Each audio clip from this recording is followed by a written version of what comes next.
Hello friends, welcome to my channel. दोस्तों, आज के इस वीडियो में हम लोग डिस्कस करने वाले हैं रीजनिंग का क्वेश्चन पेपर। हम लोग डिस्कस करेंगे।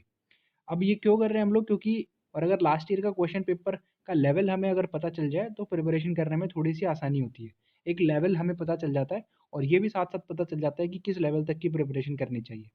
तो कंप्लीट देखिएगा वीडियो को। आज रीजनिंग का पेपर हम लोग डिस्कस करने जा रहे हैं। सॉल्व करते हैं आज का क्वेश्चन पेपर। उससे पहले मैं आपको कुछ चीज़ें बता दूं कि देखिए, लास्ट ईयर जब रीजनिंग का पेपर हुआ था तो उसमें कौन से पैटर्न पे क्वेश्चन पूछे गए थे ये मुझे नहीं पता है।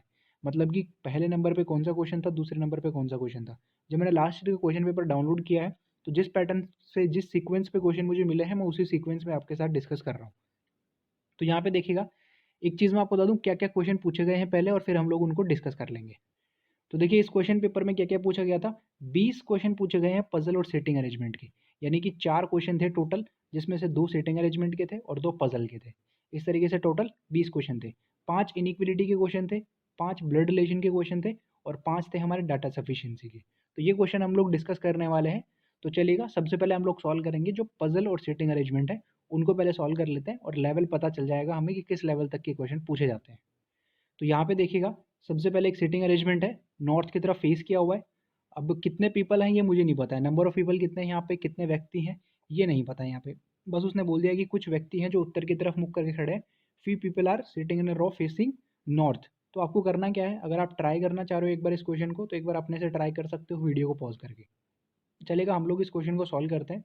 तो मैंने एक लैंग्वेज हटा दी है यहाँ से, हिंदी लैंग्वेज को मैंने हटा दिया है और सिर्फ इंग्लिश लैंग्वेज को हम लोग लेकर इस क्वेश्चन को सॉल्व कर लेंगे।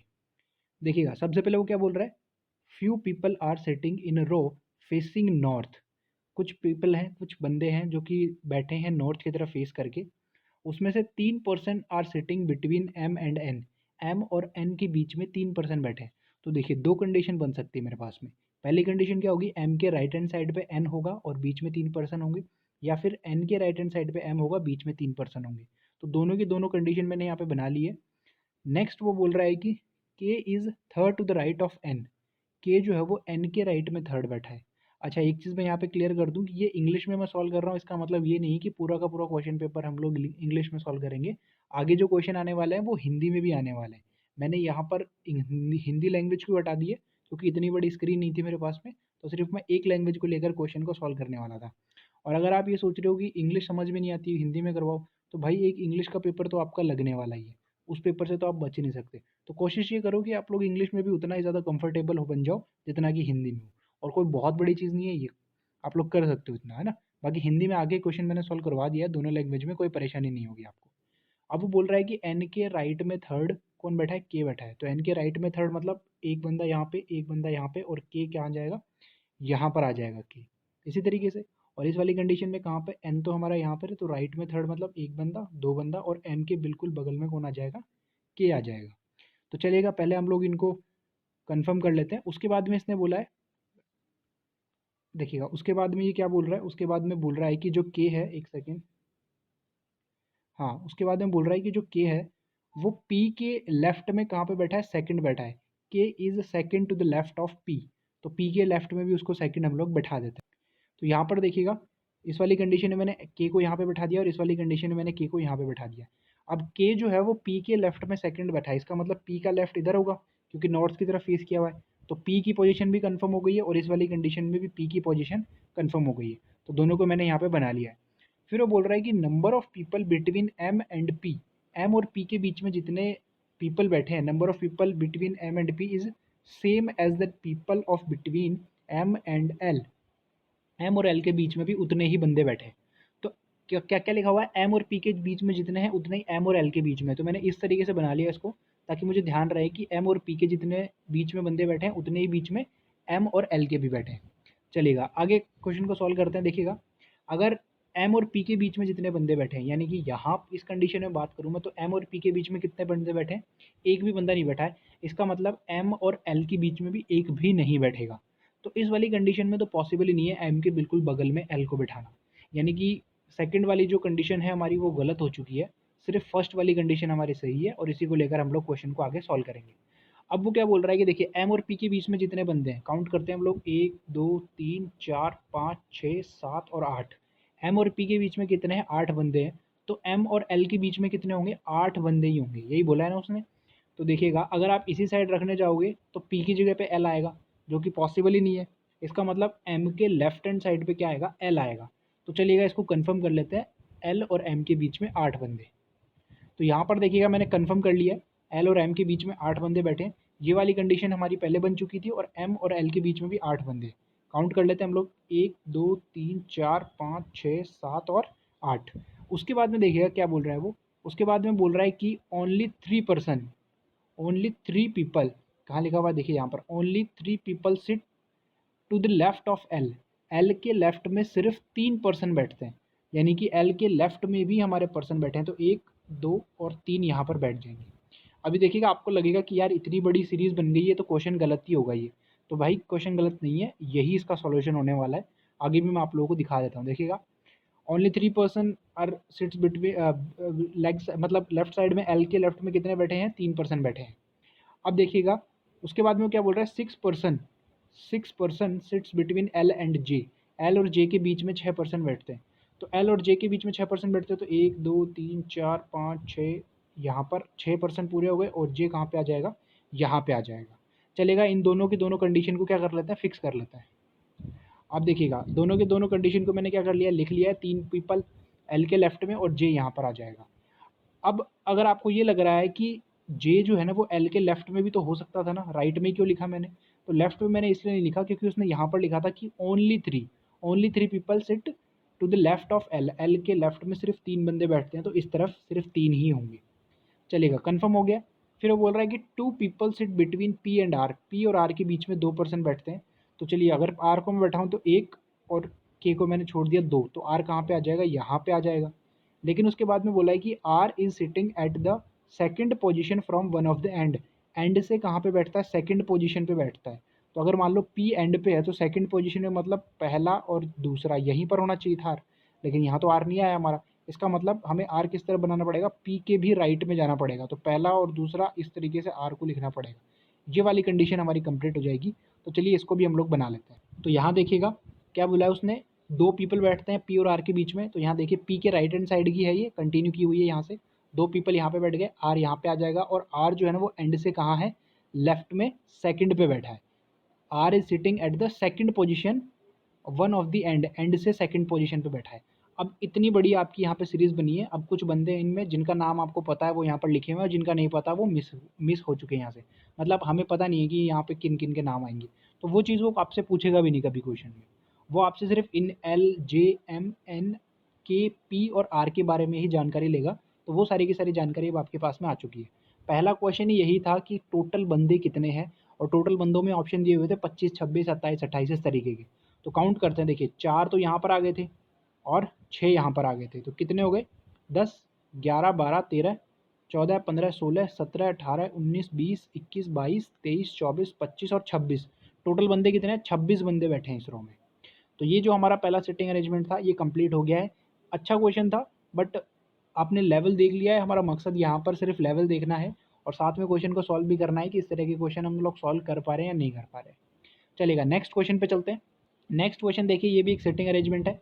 इसमें बोल रहा है कि 8 लोग बैठे हैं, एक वर्गाकार मेज है, एक टेबल है, स्क्वायर टेबल है, उसके इस तरीके से स्क्वायर टेबल है, उसके चारों ओर बैठे हैं 8 बंदे। उसमें से 4 कहाँ पर है, कॉर्नर पर है, और 4 कहाँ पर है, सेंटर पर है, इस तरीके से।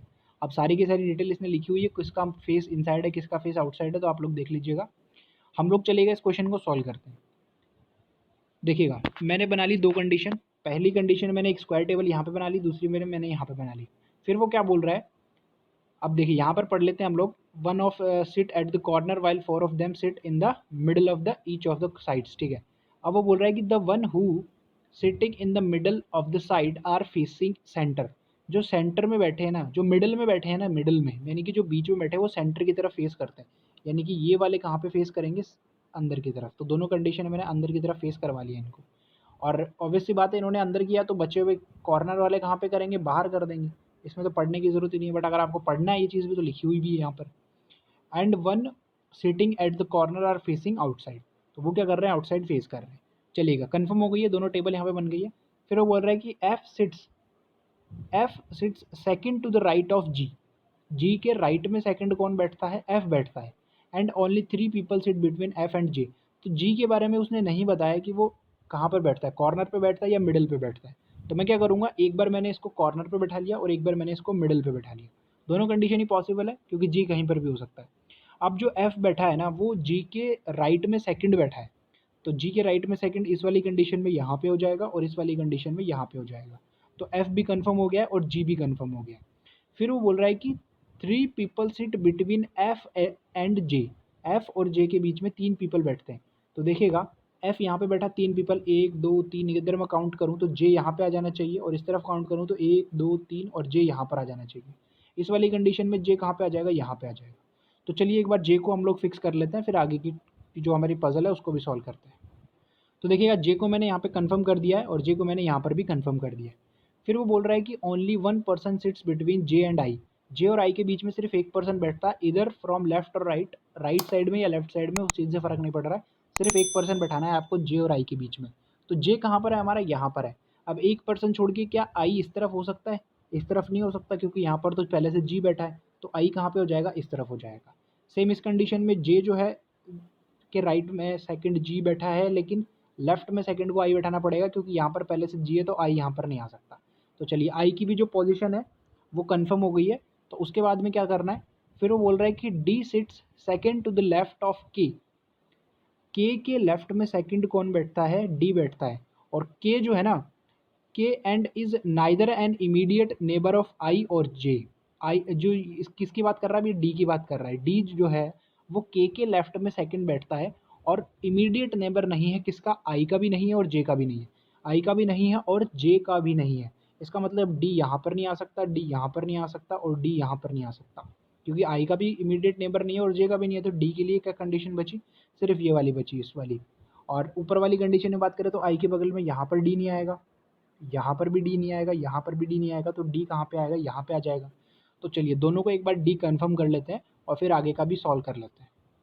तो यहाँ पे देखिएगा, मैंने दोनों में डी को कंफर्म कर दिया है, डी यहाँ पे है और डी यहाँ पे।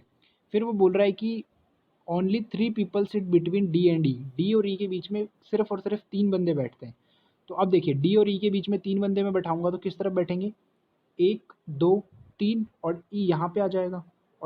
और इस वाली कंडीशन में बात करूँ तो डी के बीच में और ई यहाँ पे आ जाएगा। कंफर्म हो गया, ई भी कंफर्म हो गया और डी भी कंफर्म हो गया।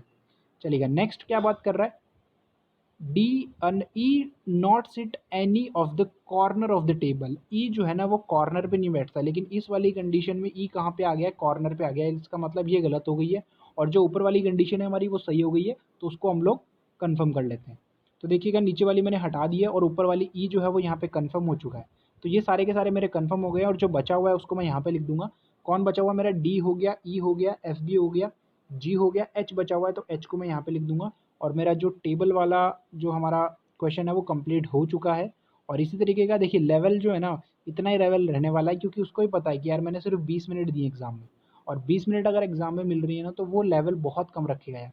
मतलब इतना कम भी नहीं रखेगा कि आप बिना पढ़े जाओ और क्लियर कर जाओ, बट आपको प्रैक्टिस तो करनी पड़ेगी। और ये पीओ लेवल देख रहे हो आप, देख रहे हो ना, पीओ का लेवल है ये, क्लर्क का लेवल की बात नहीं कर रहा हूँ मैं, पीओ लेवल के क्वेश्चन की बात कर रहा हूँ मैं। तो कंप्लीट हो गया ये हमारा। चलते हैं नेक्स्ट क्वेश्चन के ऊपर। नेक्स्ट देखिएगा, नेक्स्ट है ब्लड रिलेशन का क्वेश्चन। अब इससे रिलेटेड भी 5 क्वेश्चन आए थे। तो आपको प्रैक्टिस यही करनी है कि आप किसी फैमिली बेस को करो या ट्री बेस, इस तरह के क्वेश्चन को ज़्यादा सॉल्व करो क्योंकि अब एग्जाम में यही पूछे जाते हैं। सिंगल सिंगल क्वेश्चन आना बंद हो गए हैं। एक क्वेश्चन आपसे सॉल्व करवाया और इससे रिलेटेड फिर 5 क्वेश्चन पूछ लिए। चलिएगा सॉल्व करते हैं क्वेश्चन को। वो बोल रहा है कि C D H N P S और यू एक परिवार के 7 सदस्य हैं। तो C D H N P S and U are 7 members of a family. ये 7 मेंबर एक फैमिली के। डी जो है ना वो एफ की माता है। D is mother of F. तो मैंने देखिए यहाँ पर बनाया डी को, और डी को मैंने मदर है इसलिए मैंने सर्किल में लिख दिया, और एफ की मदर है तो मैंने नीचे करके एफ को बना दिया। सिंपल है, यहाँ इतना ध्यान रखिएगा बस आप लोग अभी। उसके बाद में बोल रहा है कि N is the son of F. N जो है ना वो एन जो है वो एफ का पुत्र है। तो एफ का पुत्र है तो एफ से एक जनरेशन नीचे मैंने एन को बना दिया है, और एन को मैंने स्क्वायर लिखा है क्योंकि मुझे कन्फर्म है कि ये क्या है, एक मेल है। उसके बाद में बोल रहा है कि H is the only sister of N and U. N और यू की सिर्फ एक ही सिस्टर है और वो कौन है, एच है। तो एन तो यहाँ पर बन गया था और एच को मैंने यहाँ पर बना दिया, सेम जनरेशन में है इसलिए साथ साथ। और ये यू की भी क्या है, सिस्टर है, और ये ओनली सिस्टर है, इसका मतलब यू भी क्या है, एक मेल है। क्योंकि ये फीमेल अगर होती तो ओनली सिस्टर एच नहीं हो पाती। सिर्फ एक ही सिस्टर है, उनकी एकमात्र बहन है, तो वो एच ही होने वाली है। तो इनके इसके जितने भी भाई होंगे, अब जितने भी इसके सेम जनरेशन के होने वाले हैं, इसके एकदम खास, वो सारे के सारे इसके क्या होंगे, भाई होने वाले। दोनों के ऊपर क्या लग जाएगा, एक स्क्वायर बना दिया ताकि मुझे पता रहे कि ये एक मेल कैंडिडेट है। उसके बाद में बोल रहा है कि एस जो है ना वो यू के पिता हैं। S is the father of you, तो एस फादर एंड यू के, तो मैंने यहाँ पे करके बना दिया। इसका मतलब एफ जो है ना वो इनकी क्या है, मदर है। अब मेरा जो कंडीशन है वो कंफर्म हो गई है, तो मैं एफ के ऊपर भी बना सकता हूँ सर्किल। सिंपल है, यहाँ तक कोई प्रॉब्लम नहीं होगी। फिर बोल रहा है कि S is the son of C. S जो है ना वो सी का सन है, एस सी का पुत्र है। तो एस जो है ना वो सी का पुत्र है, इसका मतलब एस के मदर या फादर कौन है, सी है। तो मैंने सी को यहाँ पे बना दिया। सिंपल है। उसके बाद में बोल रहा है कि P is the father in law of F, F का फादर इन लॉ। तो ये दोनों क्या है, पति पत्नी है। और एफ का फादर इन लॉ कौन होगा, जो एस का पिता होने वाला है। तो एस का पिता कौन हो जाएगा, पी हो जाएगा। और अगर ये पिता है तो सी कौन है, फिर सी इसकी माता है, यानी सी इसकी मदर है। तो सी के ऊपर सर्किल लग जाएगा। कन्फर्म है। मैंने एफ के ऊपर सर्किल और सी के ऊपर सर्किल नहीं लगाया था, अब लगा दिया है मैंने। तो ये हमारा कंप्लीट हो गया है। अब इससे रिलेटेड वो कोई भी क्वेश्चन करे, हम लोग आसानी से आंसर कर सकते हैं।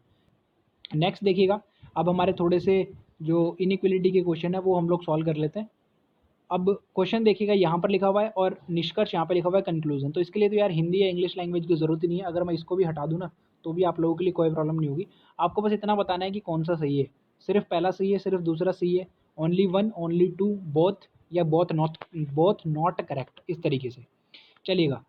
सबसे पहले किसको कंपेयर करवा रहा है, वो ए जो है वो एस से बड़ा है। ए बड़ा होने वाला है एस से। तो चलिएगा, ए कहाँ पे है, यहाँ पे। एस कहाँ पे है, एस यहाँ पे। इन दोनों को किस तरीके से हम लोग कंपेयर करें, क्योंकि देखिए यहाँ पर जाकर ना क्वेश्चन डिवाइड होते हुए जा रहा है इस तरीके से। ये अलग अलग इन्होंने जितना भी कंपेयर किया है, ये अलग अलग कंपेरिजन है।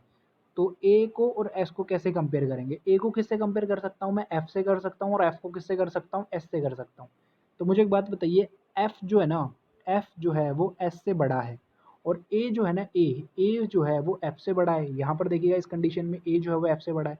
और वो पूछ रहा है कि ए क्या एस से बड़ा है, तो बिल्कुल सही बात नहीं है। तो अगर एफ इससे बड़ा है और ये इससे बड़ा है, तो ए जो होगा वो एस से बड़ा होने वाला है। इसका मतलब पहला वाला जो हमारा निष्कर्ष है, पहला वाला जो कंक्लूजन है, वो तो एकदम सही होने वाला है।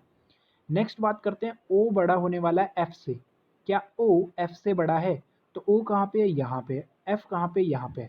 कंपेयर कैसे करेंगे, बी के साथ में हम लोग कंपेयर करने वाले हैं इसको, है ना। तो देखो बी को मैंने यहाँ पे लिखा, बी किससे बड़ा है, एफ से बड़ा है, यहाँ पर लिख दिया।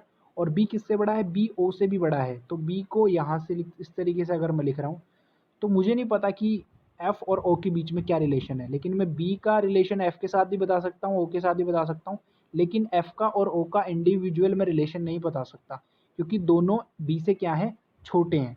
तो मुझे नहीं पता कि ओ जो है वो एफ से बड़ा है या छोटा है। तो इसलिए मैं बी को, ओ को और एफ को कंपेयर नहीं कर सकता हूँ यहाँ पे। इसका मतलब इसका आंसर क्या हो जाएगा, ओनली वन। सिर्फ पहली वाली जो कंडीशन है हमारी वो सही हो जाएगी, दूसरी वाली क्या हो जाएगी, गलत हो जाएगी। चलिएगा नेक्स्ट क्वेश्चन पे चलते हैं। देखिएगा नेक्स्ट क्वेश्चन है, लिखा हुआ है, एक बार आप लोग ट्राई खुद से ज़रूर करिएगा। देखिए सबसे पहले हम लोग देखेंगे डी इज़ ग्रेटर देन जी। क्या डी जो है वो जी से बड़ा है क्या। चलिए कंपेयर करते हैं, डी कहाँ पे, यहाँ पर भी दिया हुआ है डी, टी यहाँ पर भी है, और जी कहाँ पर है, यहाँ पर है। तो जी को सिर्फ इसने एक ही चीज़ के साथ कंपेयर किया है और वो है बी। तो हमें देखना होगा कि क्या हम लोग डी को भी बी के साथ कंपेयर कर सकते हैं या नहीं कर सकते। तो डी को बी के साथ कंपेयर करने के लिए इस वाली कंडीशन में अगर मैं देखूँ तो मेरे पास बी कहीं पर नहीं है। इसका मतलब ये डी हमारे किसी काम का नहीं है। इस वाली कंडीशन में देखता हूँ तो बी यहाँ पर है। तो एक बार कोशिश करते हैं डी को और बी को कंपेयर करने की, और फिर हम लोग कंपेयर कर देंगे किसके साथ में, जी के साथ में। तो क्या आप इस वाली कंडीशन में डी को और बी को कंपेयर कर सकते हो क्या, बिल्कुल भी नहीं कर सकते, क्योंकि यहाँ पर ऑपोजिट साइन आ गए। एक बार अगर ऑपोजिट साइन आ गए तो फिर आप लोग उनको कंपेयर नहीं कर सकते यहाँ पे। अब अगर आप बोलोगे कि सर डी और ई को भी कंपेयर नहीं कर सकते, फिर तो बिल्कुल इस वाली कंडीशन में डी को और ई को भी कंपेयर नहीं कर सकते। बट इसने यहाँ पर दिया हुआ है कि ई जो है ना वो डी से बड़ा है, इसलिए हम लोग ये कंडीशन को एकदम करेक्ट मानेंगे, क्योंकि इसने लिख के दिया है। बट अभी बात कर रहे हैं हम लोग डी और बी की, तो डी और बी को यहाँ से कंपेयर करना पॉसिबल नहीं है। तो अगर डी को मैं बी के साथ कंपेयर नहीं कर पाया तो जी के साथ भी कंपेयर नहीं कर पाऊंगा। तो पहला वाला क्या हो जाएगा, गलत हो जाएगा। नेक्स्ट चेक करते हैं, आर जो है वो बी से बड़ा है क्या। सेम कंडीशन है, यहाँ पर चेक करते हैं आर और बी को। क्या आर और बी को कंपेयर करना पॉसिबल है, बिल्कुल भी पॉसिबल नहीं है, क्योंकि दोनों क्या आ गए हैं, ऑपोजिट साइन आ गए। तो सेकंड वाले को भी क्या नहीं कर सकते हम लोग, कंपेयर नहीं कर सकते। तो ना तो यहाँ पे पहला फॉलो करता है और ना ही दूसरा फॉलो करता है। चलेगा, क्वेश्चन कंप्लीट है, क्लियर हो जाना चाहिए एकदम। नेक्स्ट क्वेश्चन पे चलते हैं। देखिएगा नेक्स्ट क्वेश्चन, सीधा क्वेश्चन के ऊपर चलेंगे और सॉल्व करते हैं। देखिए आपको ट्राई करना तो आप वीडियो पॉज करके एक बार ट्राई कर सकते हो, फिर उसके बाद में आपको क्या कर लेना है, आंसर मैच कर लेना है। वो बोल रहा है कि G is greater than and equal to S. G जो है वो एस से बड़ा या बराबर है क्या, कंपेयर करते हैं। जी को और एस को कंपेयर करना है, तो जी यहाँ पर है और एस कहाँ पर है, एस यहाँ पर है। कंपेयर करना शुरू करते हैं। जी को किसके साथ कंपेयर कर सकते हैं हम लोग, यू के साथ में। इसका मतलब एस को भी किसके साथ कंपेयर करना होगा, यू के साथ में। तो चलिएगा एस को और यू को कंपेयर करते हैं, तो पॉसिबल ही नहीं है क्योंकि यहाँ पर इस तरीके से साइन आ रहा है और इस तरीके से आ गया, ऑपोजिट साइन आ गए, कंपेयर नहीं कर सकते, तो पहले को तो कंपेयर ही नहीं कर पाएंगे। सेकंड बात करें, एम जो है वो जी से बड़ा है क्या, तो एम कहाँ पर है, यहाँ पर है। जी कहाँ पर है, यहाँ पर है। M is greater than G, check करते हैं। तो जी को किसके साथ, क्यू के साथ कंपेयर कर सकते हैं, तो एम को भी क्यू के साथ कंपेयर करना होगा। चेक करते हैं, एम को क्यू के साथ कंपेयर कर रहे हैं, तो मैं इस तरीके से लिख सकता हूँ। ये चीज़ तो पॉसिबल है, एम और क्यू के बीच में रिलेशन, क्योंकि एम जो है वो एल के बराबर है और यहाँ पर एल जो है वो क्यू से ग्रेटर देन और इक्वल्स टू है, तो बिल्कुल पॉसिबल है। और क्यू किससे बड़ा है, क्यू जी से बड़ा है, ये चीज़ मैं यहाँ से लिख सकता हूँ। तो क्या एम जी से बड़ा होगा क्या, बिल्कुल सही होने वाला है दूसरी वाली कंडीशन, क्योंकि अगर एम क्यू के भी इक्वल हो जाता है ना, यहाँ पर भी मैं लिख दूंगा, तो भी वो जी से बड़ा हो जाएगा। तो यहाँ पर क्या क्या हो जाएगा, आंसर हमारा फर्स्ट वाला फॉलो नहीं करता है, सिर्फ सेकंड वाला फॉलो करता है। चलेगा, बहुत ज़्यादा लेवल नहीं है, आप लोग देख पा रहे होगे कि पीओ लेवल के क्वेश्चन हम लोग सॉल्व कर रहे हैं और बिल्कुल चुटकियों में सॉल्व होने वाले क्वेश्चन है यार, बिल्कुल टाइम नहीं लगना है। धीरे धीरे हम लोग कॉन्सेप्ट क्लियर कर लेंगे तो आपको वो चीज़ भी प्रॉब्लम नहीं होनी चाहिए, उस चीज़ के लिए भी जल्दी सॉल्यूशन मिल जाएंगे आपको हर एक टॉपिक पे। चलिएगा नेक्स्ट क्वेश्चन पे चलते हैं। अब देखिए नेक्स्ट क्वेश्चन को सॉल्व कर रहे हैं। अब देखिए इसमें क्या होता है कि एक ही चीज़ आपके सामने दो बार लिखी हुई है। अब सी को ना टी से बड़ा बताया हुआ है और सी को क्या बताया हुआ है, टी के बराबर बताया हुआ है। तो कई लोग तो बस इस कंडीशन को देख कर ही लगा देंगे, आइदर वाला केस लगा देंगे, या तो पहला सही होगा या फिर दूसरा सही होगा। वो चीज़ गलत है, देखते कभी भी आंसर नहीं करना है, हो सकता है कि वो कंपेयर ही ना हो रहे हो, ये चीज़ भी पॉसिबल है ना। तो देखते आंसर नहीं कर देना है, सॉल्व जरूर करना है इसको। चलिए सॉल्व करते हैं। टी और सी को कंपेयर कर रहे हैं, तो टी यहाँ पर दिया हुआ है और सी यहाँ पर दिया हुआ है, सी यहाँ पर भी दिया हुआ है हमारे सामने। तो टी को किसके साथ कंपेयर कर सकते हैं हम लोग, टी को एन के साथ कंपेयर कर सकते हैं और सी को भी किसके साथ कंपेयर कर सकते हैं हम लोग, एच के साथ कंपेयर कर सकते हैं और इनके साथ कंपेयर कर सकते हैं। लेकिन टी को एफ के साथ भी हम लोग कंपेयर कर सकते हैं और सी को एफ के साथ कंपेयर कर सकते हैं। तो चलिएगा, अगर मैं यूँ लिखता हूँ, एफ से छोटा या बराबर है कौन, सी, और एफ किसके बराबर है, एफ बराबर है एन के, और एन किसके बराबर है या बड़ा है, टी के। तो ये वाली कंडीशन हमारी बन जाएगी। तो अब वो पूछ रहा है कि सी जो है ना वो टी से बड़ा है क्या। अब इस वाली कंडीशन में पता लगाओ, देखिए सी अगर एफ से बड़ा हुआ ना तो टी से भी बड़ा हो जाएगा, तो पहली वाली कंडीशन पॉसिबल है, बिल्कुल पॉसिबल है। अगर सी जो है वो एफ के बराबर हुआ और एन भी टी के बराबर हुआ, तो सी और टी भी क्या हो जाएंगे, बराबर हो जाएंगे। इसका मतलब इस वाली कंडीशन में क्या लगने वाला, आइदर वाला केस लगने वाला, या तो पहला सही होगा या फिर दूसरा सही होगा, दोनों सही नहीं होंगे। अगर पहला सही होगा तो दूसरा गलत होगा, और अगर दूसरा सही होगा तो पहला गलत होगा। इजी क्वेश्चन था, बहुत आसान आसान क्वेश्चन आने वाले हैं प्री एग्जाम में, बहुत अच्छे से तैयारी करेंगे, देखना हम लोग आगे आने वाले टाइम पे। तो चैनल पर भी आप लोग बने रहिएगा, है ना। चलेगा नेक्स्ट क्वेश्चन पे चलते हैं। देखिएगा नेक्स्ट क्वेश्चन देखिएगा, और देखिए कितना आसान क्वेश्चन है यार ये। सॉल्व कीजिए इस क्वेश्चन को। क्यू जो है ना उसको कंपेयर करना है एच के साथ में, तो क्यू को किसके साथ में कंपेयर कर सकते हैं, देखिए पहले एच को कंपेयर करना है जेड के साथ में, कर सकते हैं। तो क्या क्यू को जेड के साथ में कंपेयर कर सकते हो, बिल्कुल कर सकते हैं। क्यू जो होने वाला है ना वो जेड से बड़ा होने वाला है, यहाँ से कंफर्म पता चल रहा है। और जेड जो है ना वो एच से बड़ा या बराबर है।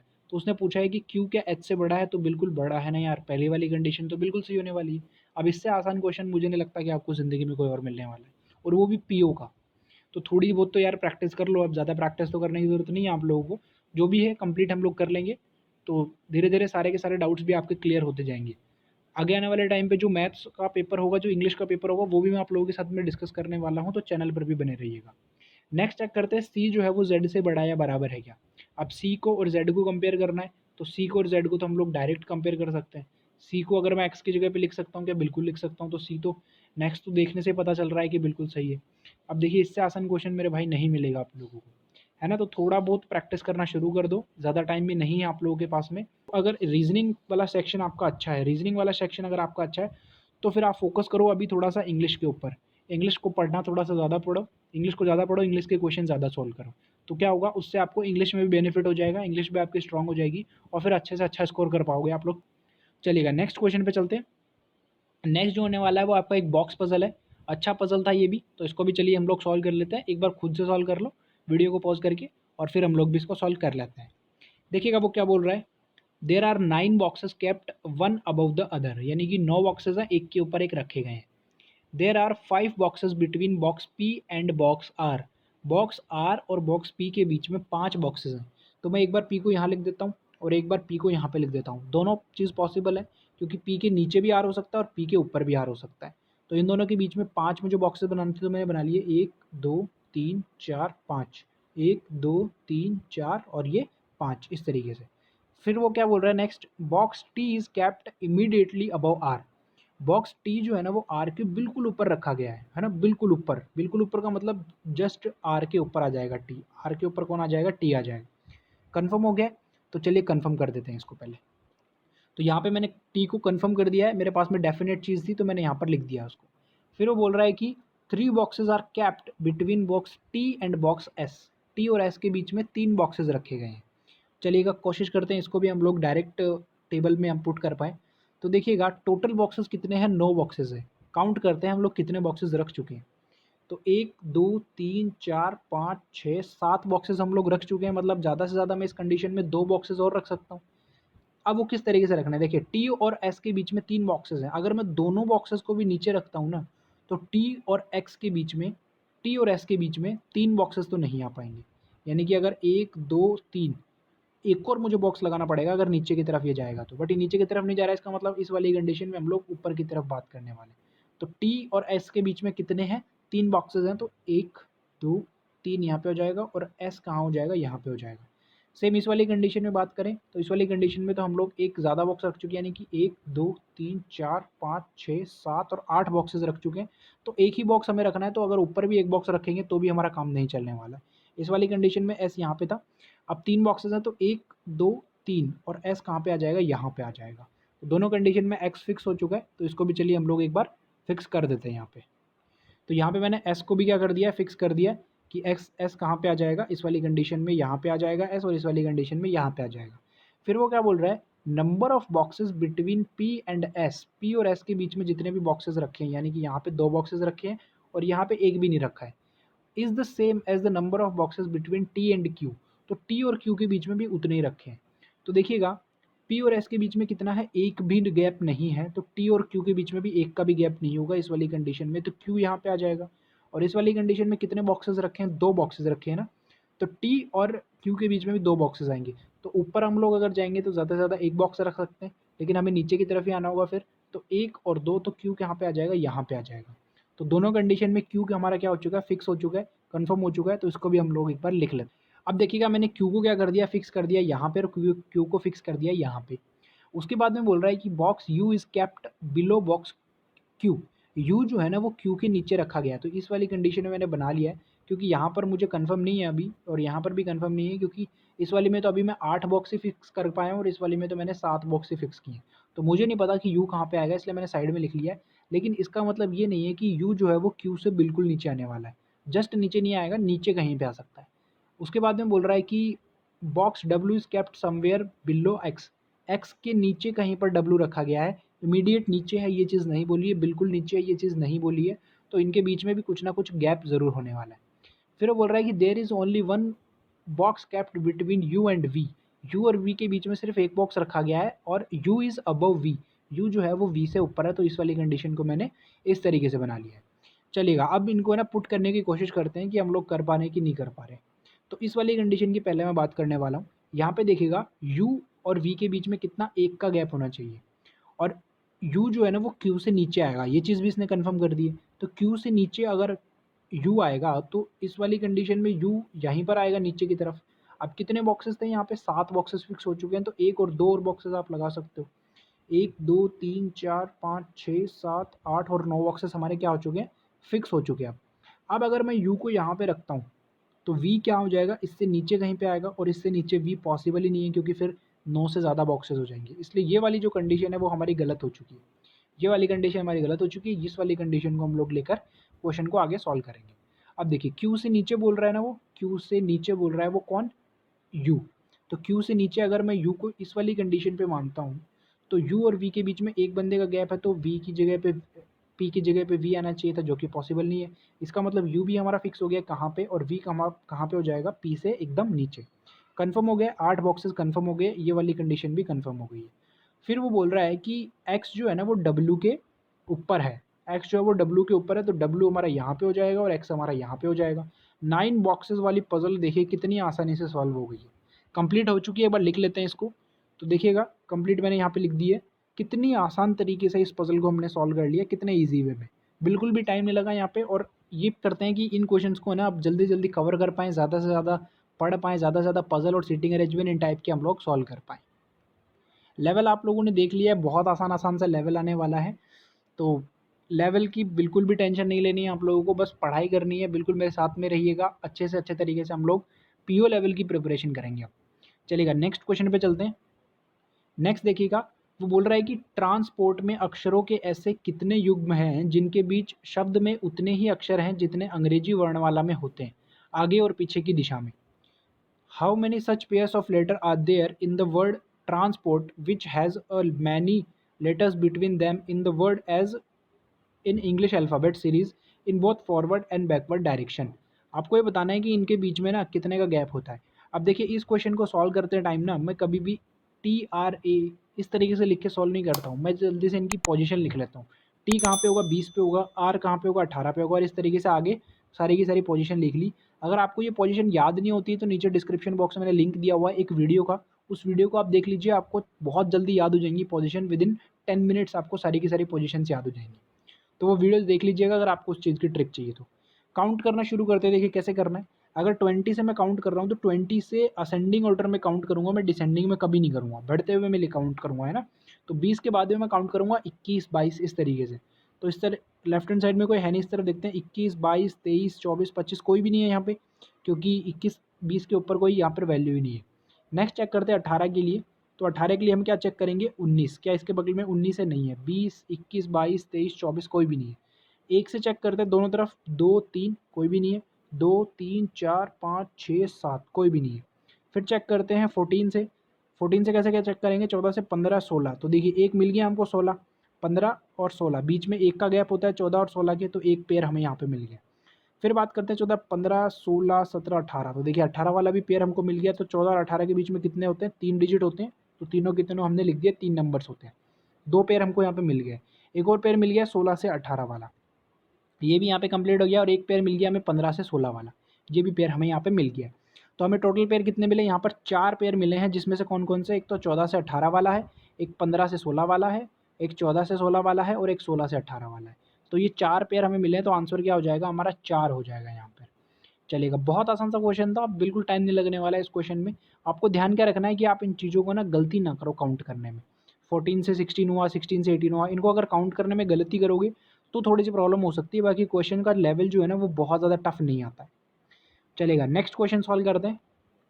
नेक्स्ट देखिएगा पजल है, ये बहुत अच्छा पजल है ना। इस क्वेश्चन को पजल को सॉल्व करने में थोड़ा सा मज़ा भी आएगा, क्योंकि थोड़ा सा लेंदी पजल भी है। अब देखिए 4 क्वेश्चन आते हैं ना आपके, जिसमें से 3 तो बहुत आसान आसान से होते हैं, तो वो तो हमने कर लिए। अभी लास्ट जो 2 सिटिंग अरेंजमेंट और एक पजल की थी, ये वाला जो क्वेश्चन है ना, एक क्वेश्चन हमेशा ऐसा आएगा जो कि टाइम टेकिंग होगा।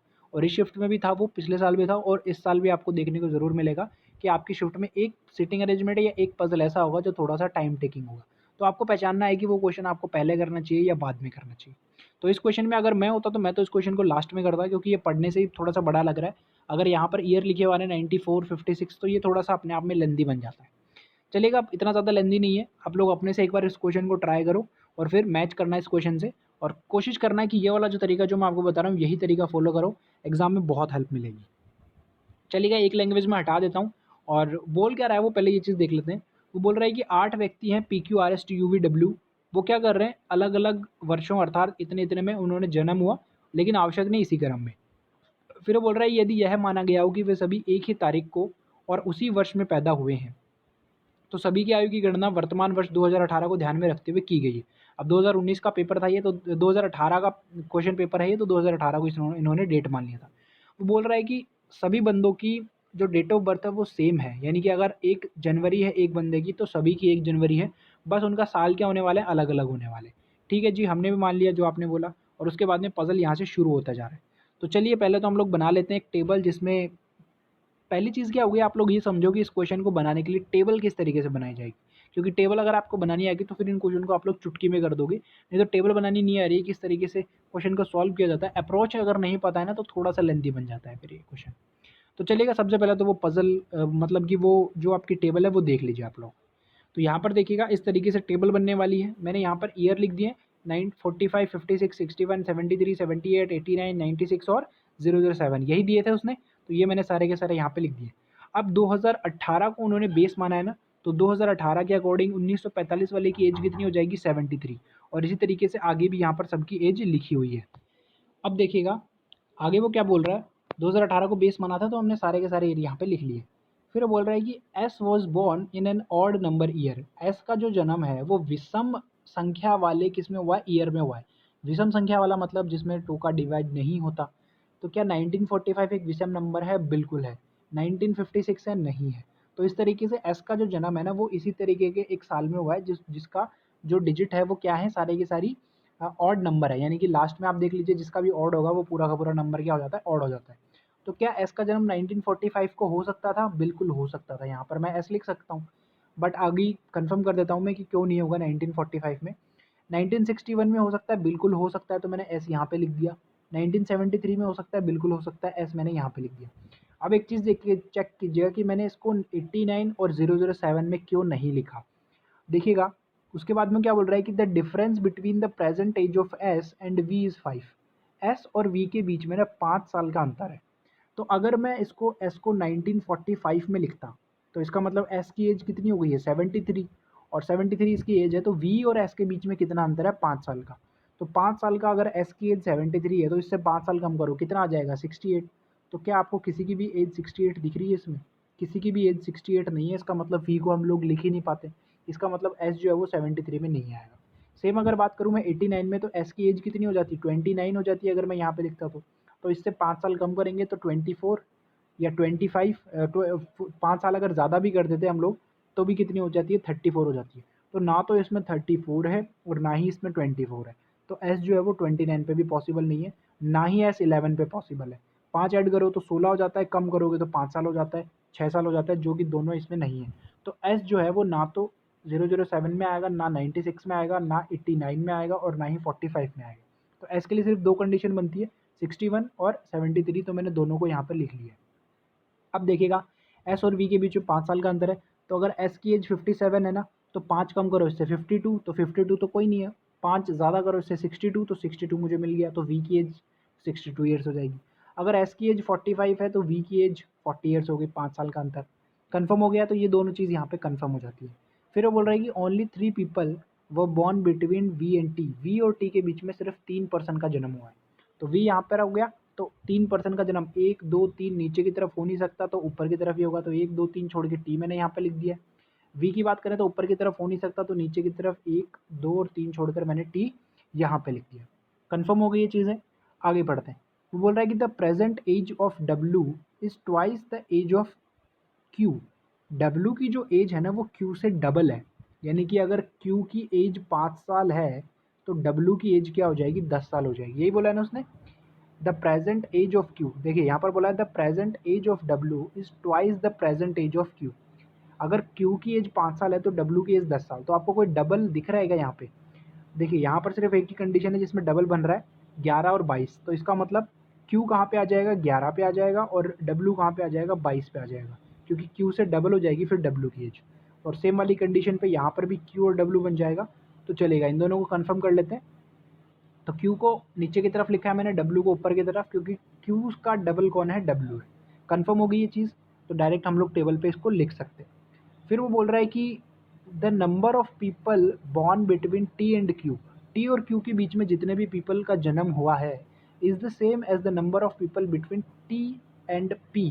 टी और पी के बीच में भी उतने लोगों का जन्म हुआ है। तो टी और क्यू के बीच में कितने लोगों का जन्म हुआ, एक लोगों का जन्म हुआ, एक आदमी का जन्म हुआ है। तो टी और पी के बीच में भी एक का, तो पी इस वाली कंडीशन में यहाँ पे आ जाएगा, पॉसिबल है। इस वाली कंडीशन में चेक करें कि टी और क्यू के बीच में कितने पर्सन का जन्म हुआ है। कितने पर्सन का जन्म हुआ, 1, 2, 3, 4, 5, 6 पर्सन का। तो टी और पी के बीच में भी 6 पर्सन का जन्म इस वाली कंडीशन में नहीं कर सकते। तो ये जो है कंडीशन है हमारी क्या हो जाएगी, गलत हो जाएगी, और ये वाली कंडीशन क्या हो जाएगी, सही हो जाएगी। तो चलिए पी को भी यहाँ पे कंफर्म हम लोग कर लेते हैं। अब देखिए जैसे ही हमारा यहाँ पे पी कंफर्म हो जाता है ना, उसके बाद में कंप्लीट हो गया हमारा, क्योंकि नेक्स्ट वो बोल रहा है कि R was born in one of the year before P. P से पहले आर का जन्म हुआ है, तो आर कहाँ पे हो जाएगा हमारा, आर यहाँ पे हो जाएगा हमारा। तो आर को भी कन्फर्म कर लेते हैं और पी को भी कन्फर्म कर लेते हैं। तो यहाँ पे देखिएगा आर भी मैंने कन्फर्म कर दिया और पी भी मैंने कन्फर्म कर दिया। तो ये जो हमारा पजल था ये सॉल्व हो चुका है, ये वाली कंडीशन गलत है और इसमें जो भी बचा है वो यहाँ पर आ जाएगा। पी हो चुका है हमारा, क्यू भी हो चुका है, आर भी हो चुका है, एस भी हो चुका है, टी भी हो चुका है, यू बच गया। तो यू को हम लोग कहाँ पे लिख देंगे, यहाँ पे लिख देंगे। कंप्लीट है। अब कोई भी प्रॉब्लम नहीं होगी आपको, इस तरह का अगर क्वेश्चन आ गया तो आपके सामने एग्जाम में। बहुत आसान सा क्वेश्चन है, बस अगर आपको अप्रोच पता हो तो आप लोग इन क्वेश्चन को बहुत जल्दी सॉल्व कर सकते हो। चलेगा, नेक्स्ट बात करते हैं कौन कौन से टॉपिक आपने सॉल्व किए हैं। तो पजल और सिटिंग अरेंजमेंट हमने सॉल्व कर ली, इनइक्वालिटी के 5 क्वेश्चन सॉल्व कर लिए, ब्लड रिलेशन के क्वेश्चन सॉल्व कर लिए। ब्लड रिलेशन का एक चीज चेंज कीजिएगा, यहाँ पे 5 नहीं, ब्लड रिलेशन के यहाँ पे 3 से 4 क्वेश्चन ही थे।